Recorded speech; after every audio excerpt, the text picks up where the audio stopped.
Everyone, thank you for coming, especially some of the old-timers and former colleagues of Al Ruffini I see out here. I wrote a few things down because I knew that if I tried to do it off the top of my head, I would leave something out or get tongue-tied, and I still might get tongue-tied. I didn't write that down. But when I complete college applications, there's a Common App, and one of the questions is, what are the first words that come to mind for the applicant? So I thought, what were the first words that come to mind with Al Ruffini? And I know some of you old-timers who know Al will nod in agreement here. If I said unique, expressive, kind-hearted, practical, down-to-earth, thoughtful, positive, effective, capable, passionate, a force of nature. And as I often had to pass by his office desk, I'm not going to say neat and well organized. Those I would leave out. But Mr. Al Ruffini had taught science here in the district for 42 years, with 39 years of them in this building at Wayne Hills as a member of the science department. I first met him when I arrived in 1998 as the science department supervisor. I must say that one does not really, or did not really, meet Mr. Ruffini.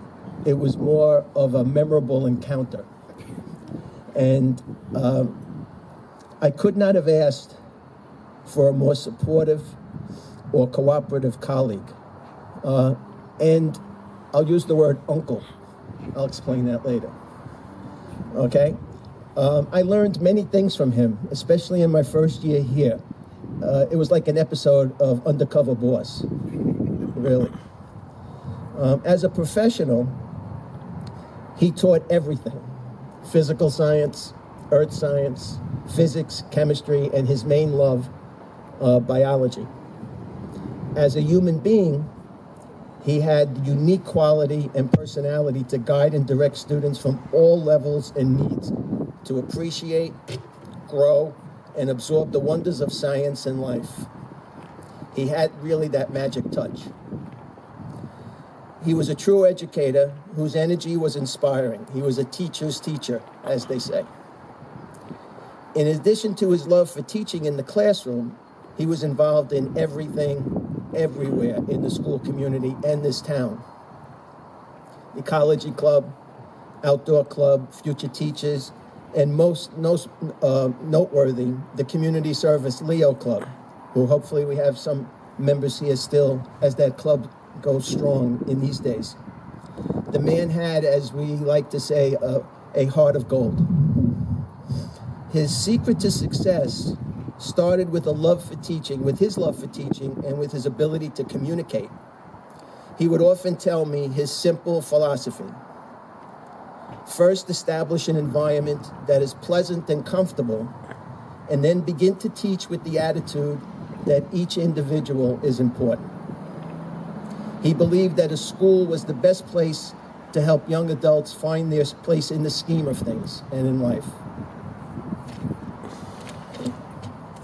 Al was a credit to the teaching profession and a legend in his own time here at Hills. We enjoyed his spirit. We admired his strength. We tried to keep up with his energy. We respected his love for life and his concern for the well-being of his students. He was truly an effective teacher and a dynamic spirit in our school and this community. After his retirement in 2005, he maintained his connections here for many years, as many of you know. He even came back to do a long-term sub replacement for chemistry for half a year. Who does that after retirement? He never said no. He would always be willing to help if he could. His passing in December 2020 created a void that will not be filled for quite some time, if ever, if ever. Al always said to me, keep it simple. So in his memory, we plant this and dedicate this evergreen holly, American holly tree. And I'll ask Mr. Ruick to escort Mrs. Ruffini to uncover the plaque.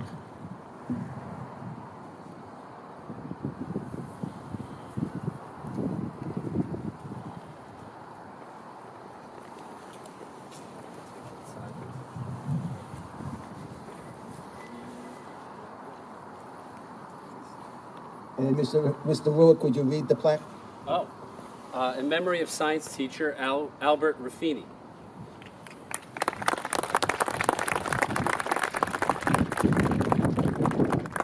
In addition, we are designating the Science South Wing on the second floor between rooms 228 and 235 as the Al Ruffini Memorial Science Wing. There was extraordinary artwork done by Gabby Pella.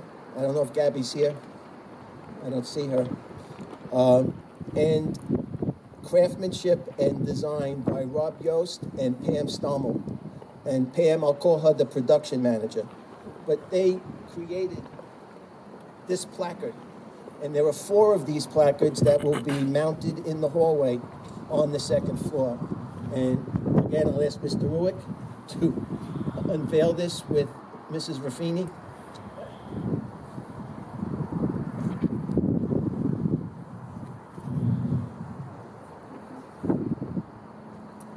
Shall I read it again? Albert Ruffini Memorial Science Wing, beloved Wayne teacher from 1963 to 2005. And I think Al would be especially happy that we didn't buy that. It was made. And Rob Yost, it was made right here in-house by Rob Yost, Pam Stommel, and Gabby Pella. No, that's for the hallway. That's going to be mounted in the hallway. I just, towards the end of this, I mentioned the word uncle, and I have to tell you, when Al, after he retired and he would be coming back on a regular basis, he would just walk into my classroom and he would say, hello, and I would say to my kids, do you know Mr. Ruffini? And he'd tell my class that I was his nephew. And then he'd tell them I was his nephew from his Queens, New York side. And so we had them convinced that he was my uncle and Aunt Rosa, and he would bring me zucchini bake from Aunt Rosa every time he would come in. So he was just quite a character and one of a kind. So I'm sure now he is smiling down on us, and what more can we say but thank you, and we miss you, Al.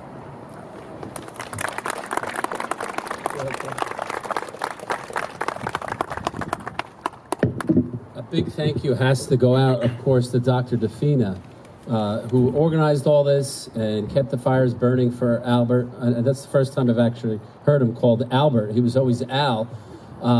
I did not work with Al. I came here in 2013 and was pleasantly surprised to meet Al.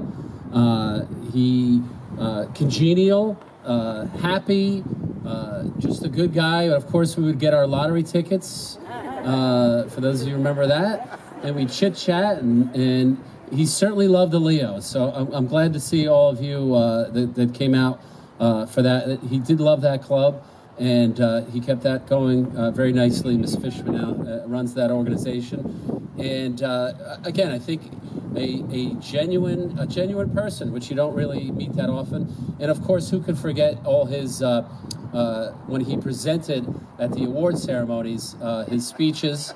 And here comes Al. And it was wonderful to hear those speeches. And again, I'll just finish with, he was just a very, very good man.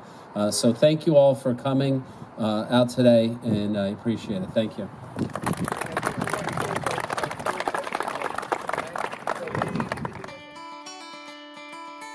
Taking place in Asbury Park, New Jersey, the Leo Club visits each and every year to help clean up the beach. All right, we are now in Asbury Park, New Jersey, and we're cleaning its beach. Many bags. We have our bucket loader there. We've taken wood off the beach and everything.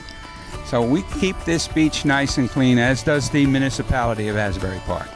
My role is to make sure that everybody is doing what they're supposed to do, because I've been here over 7 times now, and as an individual, we're supposed to go around with gloves and then pick up the trash and just pretty much just put it in bags and slowly keep walking and enjoy the fresh air and just make sure that it's better for everyone else. Each individual feels that this day and event is important for different reasons. This trip's important to the community because not many people come here to help clean the beach. And if we don't do it, I don't know if anyone actually will. So it has to be done. It's important, first of all, to get our students to understand and commit to community service. Very, very important. There are people less fortunate than we, and we both physically and monetarily, so we try to help them as best we can. The beach is a nice community to like clean up and make sure it's clean, and like if you don't clean it up, then it'll be like a bad environment for other people. And I think it's nice to keep it clean for others, to have fun in it. The trip's important to the community. Honestly, it's for the animals and the people because they're always on this beach. And for example, a few years back, an animal one time ate a piece of plastic and actually passed away. So we really try and get the pieces of plastic and the wood too, just to really help the community and everyone else in it. Each member of the club has their own favorite part of coming on this trip.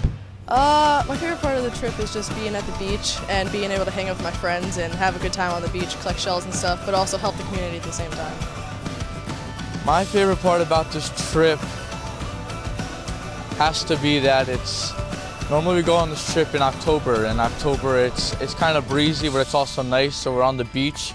And the beach is also very nice, everyone enjoys the beach. So my favorite part about the trip is cleaning up the beach to help out everyone else and just to enjoy the weather in October. My favorite part of this trip is obviously picking up garbage, but then, a close second would be like hanging out with everyone else in the club. All of my club members, all of my Leos working as hard. Some harder than others, but they work and the beach gets clean. And that's what I appreciate. That's my favorite part. Seeing our young people understand that this planet needs a lot of help and that they are going to be forced to do more than my generation does. In the end, the club loves cleaning up the beach and is looking forward to coming back again next year.